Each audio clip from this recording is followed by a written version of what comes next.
Hare Krishna. Welcome back to the Mahabharata character series. We are discussing about Draupadi, the most inglorious and glorious incident in her life. Inglorious because she was humiliated publicly. Glorious because her devotion, which caused the Lord to manifest miraculously, that devotion was displayed for the whole world to see. So Draupadi, seeing that her husbands would not protect her, called out fervently, raising both her hands, "O Keshava, O Govinda, please save me from the ocean of the Kurus, into whom which I am sinking." And Krishna was in Dwarka at that time. Krishna heard her call and he responded. He came in invisible form. Nobody could see what was happening, but all that they could see was that Dushasana was pulling and pulling at the sari of Draupadi, but the sari seemed endless. It was not ending, and Krishna, in an invisible form, provided her an endless sari. In fact, it is said that Krishna incarnated as her sari to protect her honor. And just as Krishna is infinite, when he incarnated as a sari, the sari also became infinite. And Dushasana kept pulling. And Dushasana was a rugged Kshatriya. And Kshatriyas can fight, and they are trained, they don't get tired. But he was just pulling. And he kept pulling, and a whole pile of sari lay on the side. But Draupadi could not be disrobed. And finally, Dushasana became breathless. Dushasana became exhausted, and he stopped. And seeing this extraordinary miraculous event, which demonstrated how a chaste lady could not be exposed, could not be violated, how Dharma would protect her. All the kings who had assembled there, they all lauded Draupadi's chastity, and they censured Shakuni and Dushasana and Duryodhana and Karna. Dushasana fell silent. Draupadi looked around, and she had closed her eyes and raised her hands, begging the Lord for protection. Seeing that the Lord had protected her, she thanked him, and she knew the immediate crisis was over, but still, the full crisis had not yet gone. She looked around expectantly, waiting to see whether the assembly would have some change of heart. She saw that people were lauding her for this extraordinary miracle, but the Kauravas' eyes were still hardened. They were completely sold over to evil. And seeing the Kauravas still having malicious intentions, Bhima could take it no more. And he sprang up and he said, "Listen now, as I'll take a vow, the likes of which has never been taken before and will never be taken hereafter." He said, "This wretched one who tried to dishonor the chaste Panchali," he said, "I vow that I will break his chest and I will drink his blood and I will kill him thus. And if I do not do this, let me not go to the world of my ancestors." And as he spoke this, the whole assembly actually applauded him and censured the evil quadrate of Duryodhana, Dushasana, Karna and Shakuni. And now, although they had seen such a supernatural, miraculous event, it is said that for believers need no reasons and non-believers accept no reasons. So the Kauravas couldn't comprehend what had happened, but still their hearts did not change. And the issue still remained. And then Karna said, "No, this is a servant woman. Take her to the servant quarters and let her stay over there as best as she can." And Dushasana immediately came forward and started dragging Draupadi. He had also felt horrified, humiliated.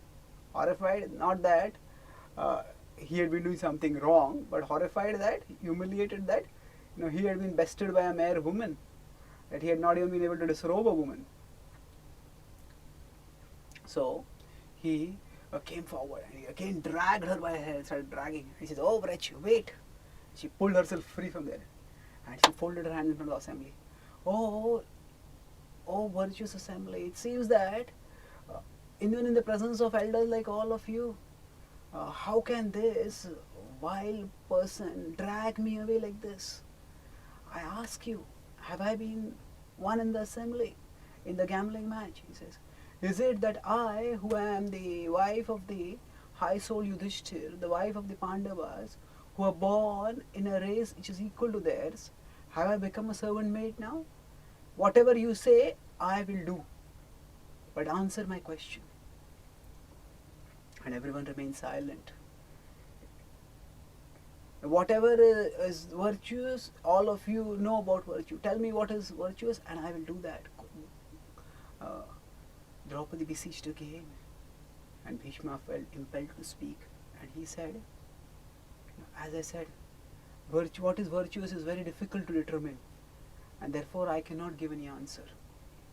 That you turn towards dharma, towards virtue, even in such a situation, speaks about the glory of your character.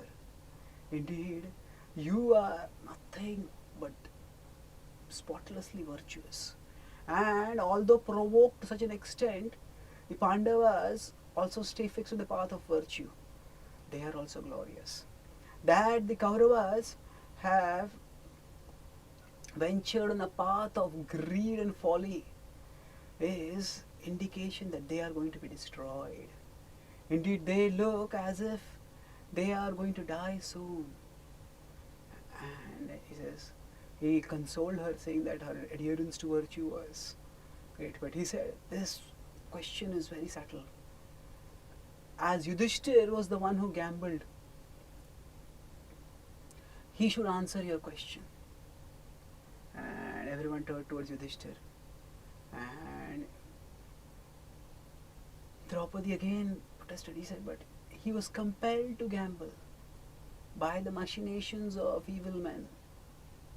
But the onus was now on Yudhishthir. And Duryodhana decided to rub salt on the wound. And he said, yes, O Draupadi, the Kaurava, the Kurus are very compassionate.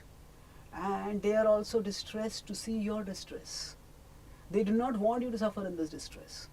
So let Yudhishthir say that he had lost a sense of discrimination, that he had erred from the path of virtue, that he is not your master and he was wrong in gambling you. Then the Kauravas will release you, will free you, and let him say that about your other husband, and they will release him also. And now here Duryodhana took on a garb of being very charitable and magnanimous, and some of the kings there were taken in and they applauded him. But others saw through it. Actually, what Duryodhana was trying to do was create dissension between the Pandavas, get them to disown Yudhishthir. Now Bhima spoke up. If Yudhishthir, everyone knows that Yudhishthir was our master when we entered into this assembly. Indeed, if Yudhishthir were not our lord, he said, how could anyone have touched Draupadi and still lived? He said, look at my arms. He raised his arms and clasped them, and he says, they are like towers of steel. He says, who can come inside these arms and escape alive? Not even Indra. I would have destroyed all the Kauravas like a lion destroying a pack of deer. If it had not been because of virtue, it had not been because of my reverence to Yudhishthir, and because it had not been because Arjuna is repeatedly restraining me, asking me to stay calm.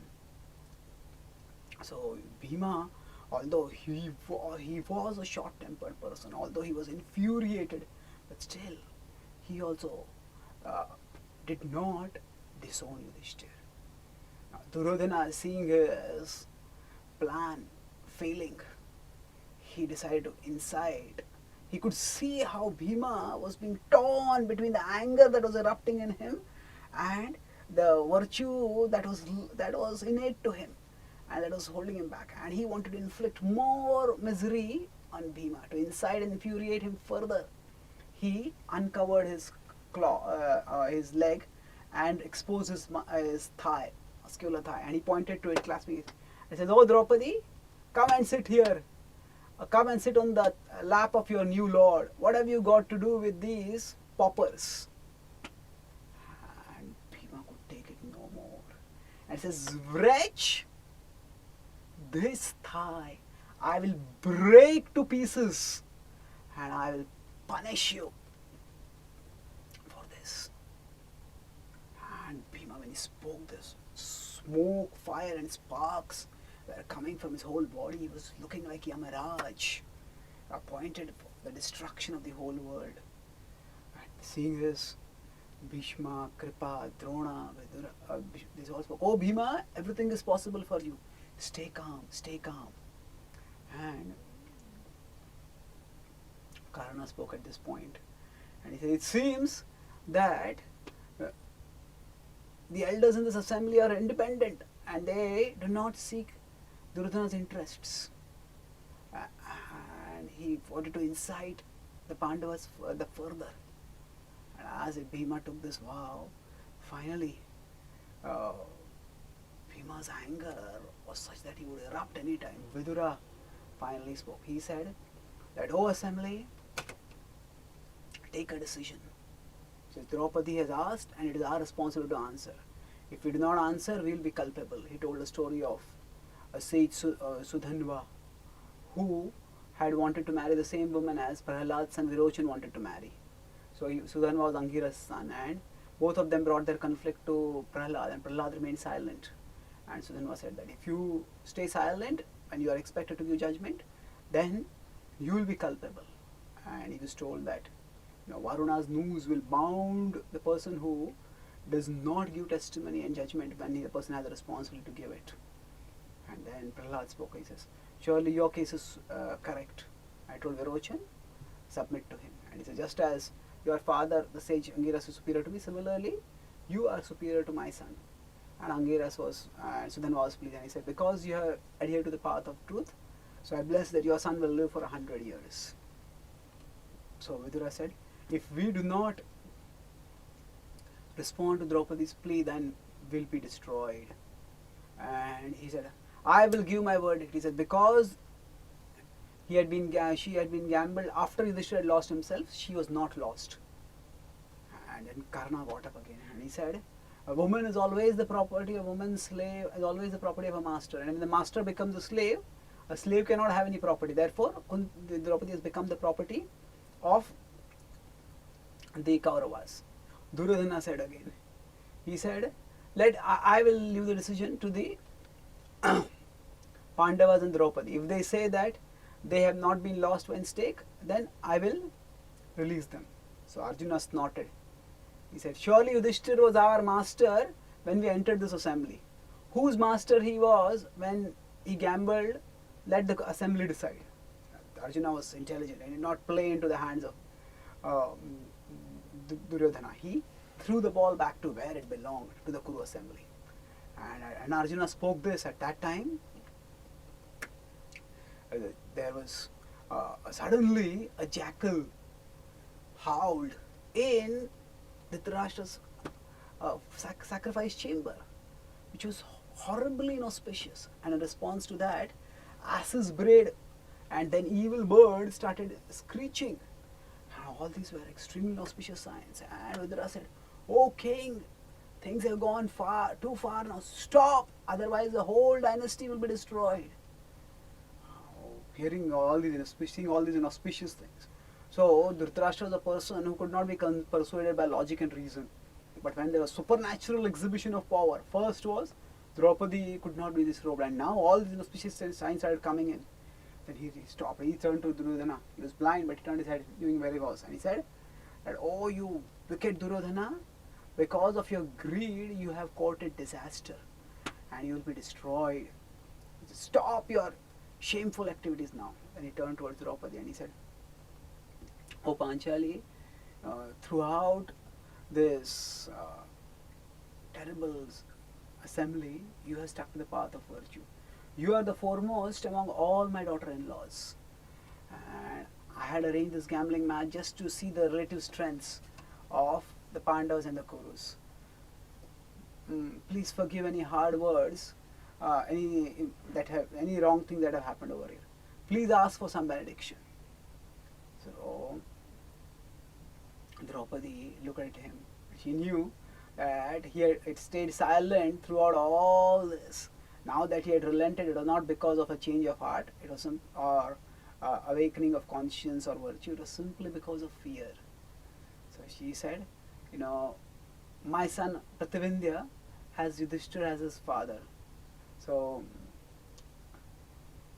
she had, as we discussed, 5 sons. Prativindya through Yudhishthira, then Sutasoma through Bhima, then Shrutakirti through Arjuna, then Satanika through Nakula, and Shrutakarma through Sahadev. So now her thought is as a mother. Even she's not thinking, oh, I have been humiliated, I have to take revenge. She's thinking as a mother. He says, let his father Yudhishthira be released. That boy has been born and brought up in royalty. Let the world not say that he is the son of a slave.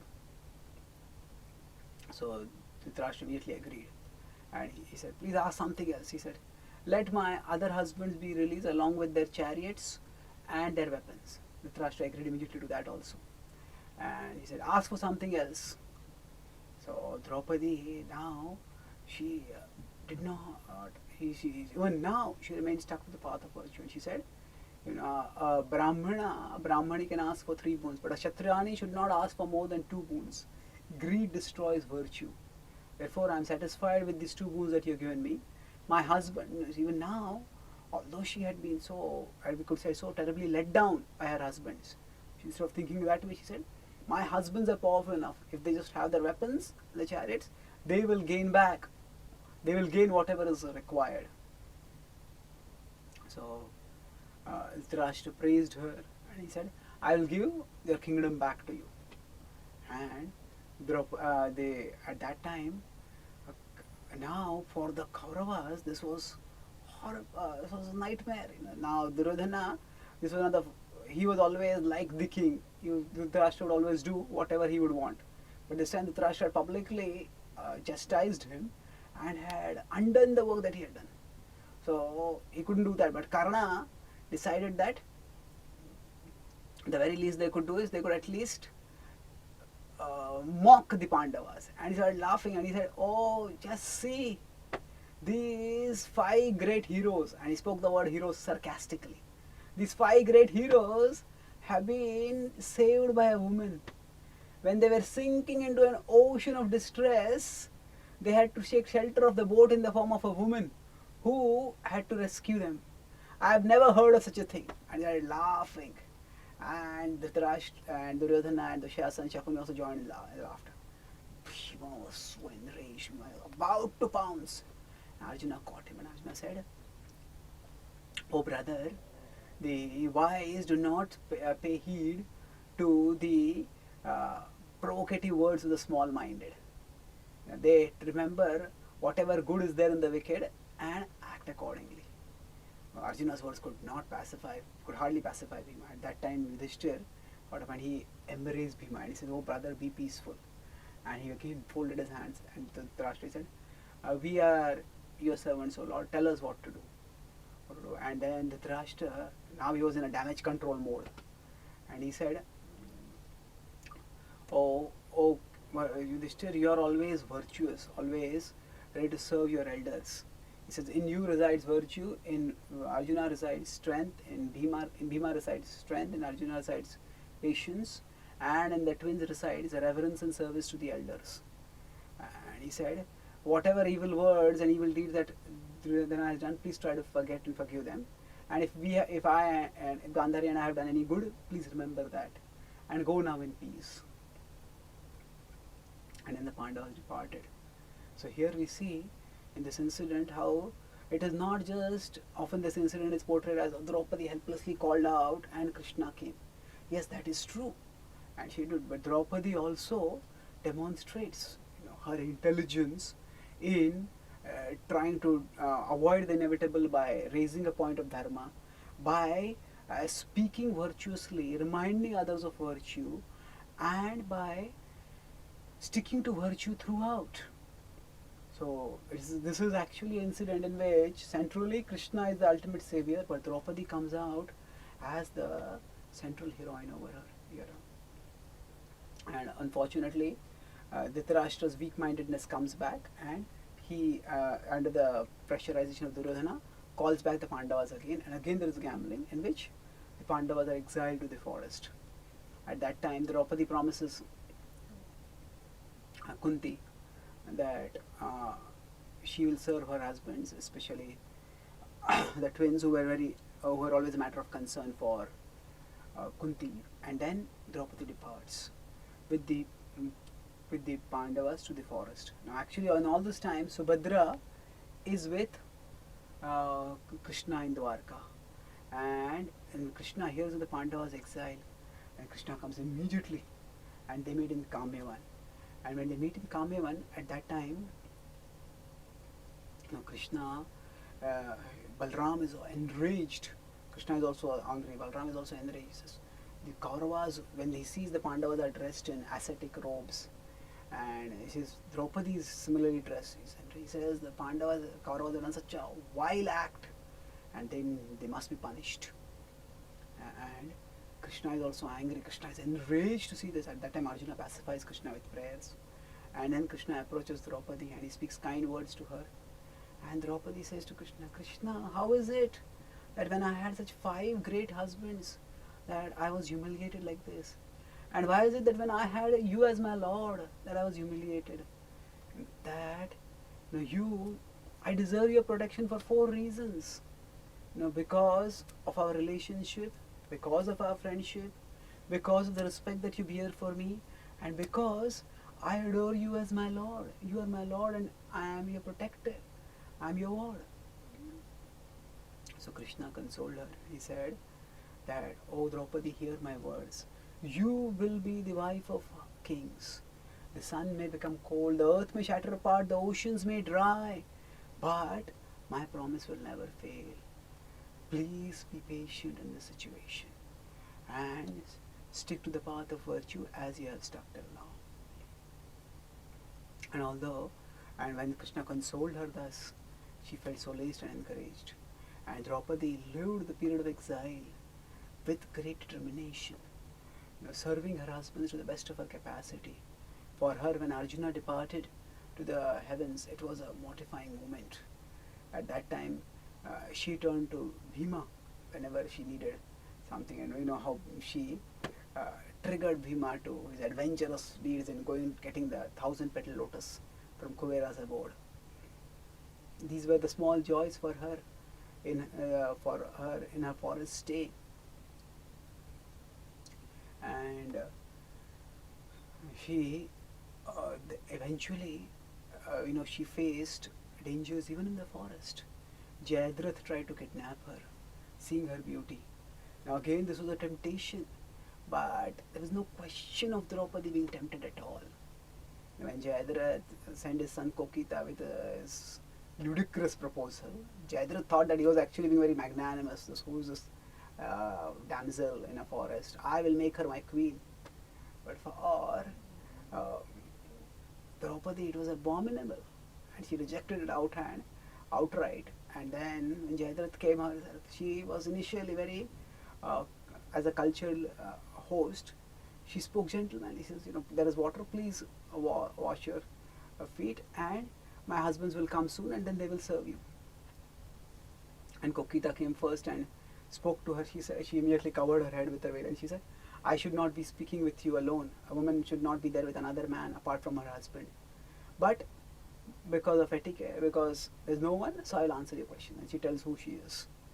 So she can see the salaciousness, the lust in Jayadratha's eyes, but she remains civil in her conduct.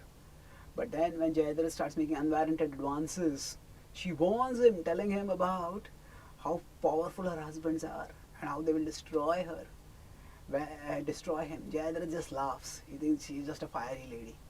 And there are some people whose minds are so twisted that if a woman is fiery, they get more joy in possessing her and even forcibly ravishing her. So then he tried to grab Draupadi, and Draupadi was so angry, she just gave him a push. Now she was no weakling, she had lived in the forest for many years, and she just gave a push, and Jayadratha just fell back. And he was enraged. He says, for a Kshatriya to be knocked down is humiliating, even if it is by another Kshatriya. For a Kshatriya to be knocked by a woman is outrageous.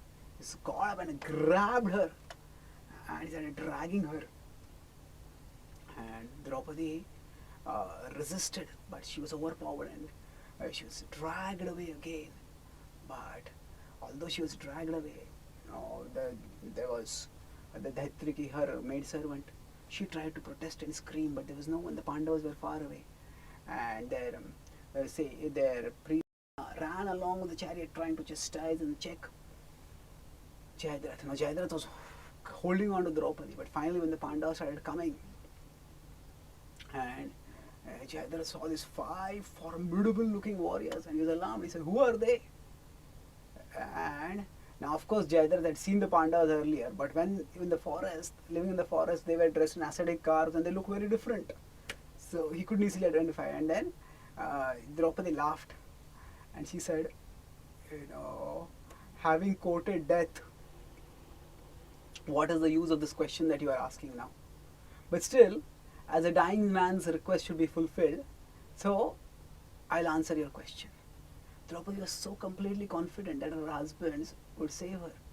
And she said, that tall person who is fair and handsome and virtuous, that is my husband Yudhishthir.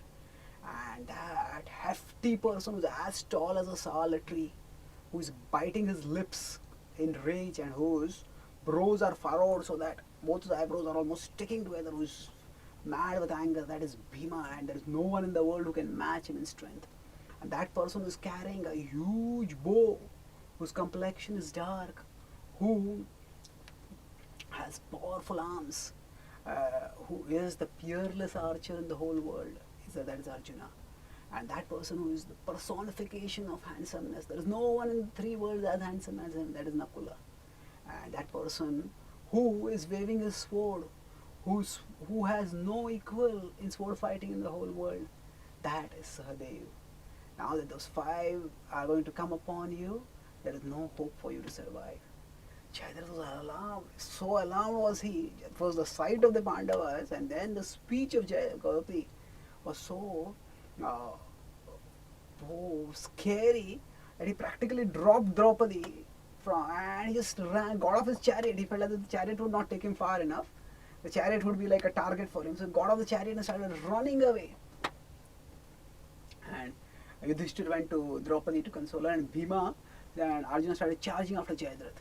So Yudhishthir told Bhima that don't kill him, because he is the husband of Dushala, and Dushala is our cousin. Dushala is the only female offspring of Dhritarashtra and Gandhari, the sister of the Kauravas.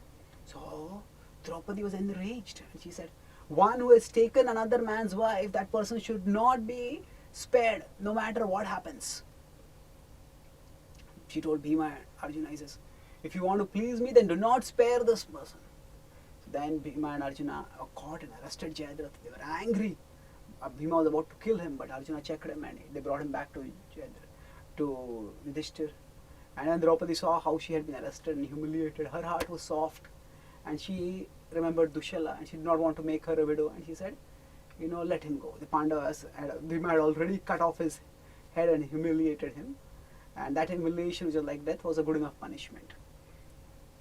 Now we know Draupadi was again tempted by Kichaka, and that story we have discussed when we talked about Bhima, how she resisted him firmly, and how again her husbands could not help her. Even in the king Virat could not help her, and then she called Bhima. She did not take it lying down. That night she went to Bhima and she begged to him, I will not be able to survive even for one more day if she touches me. And even when she had to speak the words to Kichak that I love you and I have a secret attraction for you, and let us lay together in private so that no one comes to know her. She felt defiled just speaking those words. But it was the plot which she had to be a part of, and she did that part gracefully. And then Bhima pounded Kichaka to powder, to a shapeless pulp. And then Draupadi, she was actually, when the war was about to take place, at that time Draupadi was, when everybody started talking about peace before that, when Bhima started talking about peace, Draupadi was incensed and she said, all of you were waiting for war, how is it that you are talking about peace now? So Krishna consoled her and he said that war is inevitable. We are only doing our duty to try to forestall it, but the Kauravas are evil-minded and you will surely be revenged. Now it was not that Draupadi was just bloodthirsty or something like that. For a woman, actually one more important thing which I slipped out was Karna. When Draupadi was being disrobed, he gave the suggestion to disrobe Karna, disrobe her. He said that she already has 5 wives, 5 husbands. So what kind of chaste woman can have 5 husbands? So she's already like a prostitute. So even if you disrobe her, there's nothing wrong in it. This was a scurrilous insult, an intolerable insult for a chaste woman. It was not that Draupadi had gone out of her way to get 5 husbands. It had been the arrangement of destiny, and she had gracefully accepted the arrangement of destiny, and that had been sanctioned by an authority no lesser than Vyasadeva.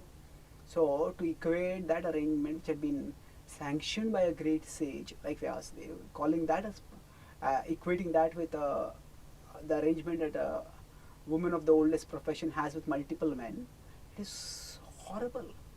And for men who were ready to dishonor women like this in public, if such men are the rulers, what will they do to other women? So her concern was certainly for her honor, for the honor of her dynasty, but also for the whole society, for the protection of other women who would otherwise be dishonored, just as she had been dishonored. If something like this could go away unpunished in public, then what would happen to other people with evil disposition like the Kauravas? What would they not do?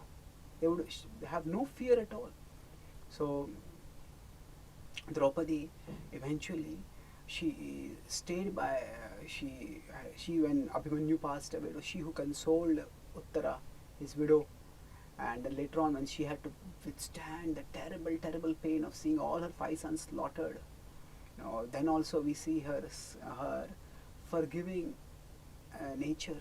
Initially she wanted Ashwatthama to be killed, but when Ashwatthama was brought in front of her, her thought was to his mother, and she's Krupi, let her, I am suffering because my son is dead, let Krupi not suffer similarly. And we see her soft-heartedness. Although she had set on a Prayavrat that I will fast to death unless Ashwatthama is punished and his head is brought, she changed her heart. So it was not that she was angry for blood or anything like that. She was actually doing her duty as a Kshatrani, and she was always devoted and dharmic. In fact, the Mahabharata describes that the second time when the Pandavas in the forest, before they are in the forest, they go to Kamyavan, and from there they go upwards to Badrikashram and elsewhere. Then they, from Kuvera's abode they come down. Again when they are Kamyavan, Krishna comes to meet them again, and this time Krishna brings Satyabhama with him. And then Satyabhama meets Draupadi, and Satyabhama asks Draupadi, what are the duties of a wife? How do you take care of 5 husbands? And Draupadi reveals her heart. What is it that is letting her go through all this misfortune? She says that for a woman, serving her husband is the greatest virtue. That is the way she satisfies the Lord and gains an auspicious destination. He says, I am the first to wake and the last to sleep. I eat only after my husbands have eaten. I dress myself beautifully for their pleasure, and when they are away, I dress myself simply and perform austerities. And I always comport myself in a way that is pleasing to them and avoid everything that is disagreeable to them. And she describes how she, even when it would seem to the world, and she could rationalize it was the husband which had brought her misfortune, but rather than blaming them, she stayed always fixed in the path of duty. And as Krishna had promised her, eventually she did become the queen of kings, when Maharaj Yudhishthir was again appointed as the world emperor, and she became the queen at that time. And at that time also, she put aside any feeling, hard feeling that she had towards Dhritarashtra and Gandhari, and she served them faithfully. So such is the life of Draupadi, who was an extraordinary lady. Now, of course, Draupadi, when the Pandavas were eventually doing the Swarga, Mahaprasthanika Parva, Draupadi is the first to fall. And it is said that because she was specially affectionate towards Arjuna, that was why she fell. But we have to understand that it was Arjuna who won her, and that her attraction for Arjuna was in that sense natural. It's simply reciprocal. It was, she, for a woman who is to be wedded, who is the man of her dreams? The man who passes the test, who turns out to be better than everyone. That will be the man of her dreams. So that was, although she had special affection for Arjuna, she was not lacking in her service and in her attention to her other husbands. So this is basically symbolic to discern even small faults that might check one's higher journey. But we understand that Draupadi was a very virtuous, chaste lady and a great devotee. And in fact, Krishna says that actually when Draupadi called out to me at that time, although I came and rescued her, but still I feel that I have not been able to repay the debt that she had, that I have to her. And there is that incident that one time when Krishna had come to Pāṇḍava, and he had just, while cutting some fruits, had cut off his finger. So Draupadi immediately ripped off her silk sari, not worrying about what would be the fate of her sari. She was more concerned what is happening to her lord, and she frantically tied a band-aid to his hand with her own sari. And Krishna looked and smiled at her. And he said, "Oh Draupadi, I'll pay you back for this." And that he paid back as the endless sari. But Krishna felt that when Draupadi called me, I could not pay her back. I just came and did it, but still the fact that she called me, I am forever grateful to her for that. And Krishna's heart was won over by her devotion. And we see her devotion also in how when Durvasa Muni came and she had already eaten. The Pandavas were panic struck, but what did she do? She remembered and called out to Krishna. And when Krishna came and Krishna arranged, we discussed the whole story, how she protected them, how he protected them wonderfully. The point it was Draupadi who first thought of calling out to Krishna. So Draupadi, she may seem like a weak female, but her strength was her devotion, was her dharmic chastity. And by that, she stands out as a sterling example of a chaste woman and exalted devotee.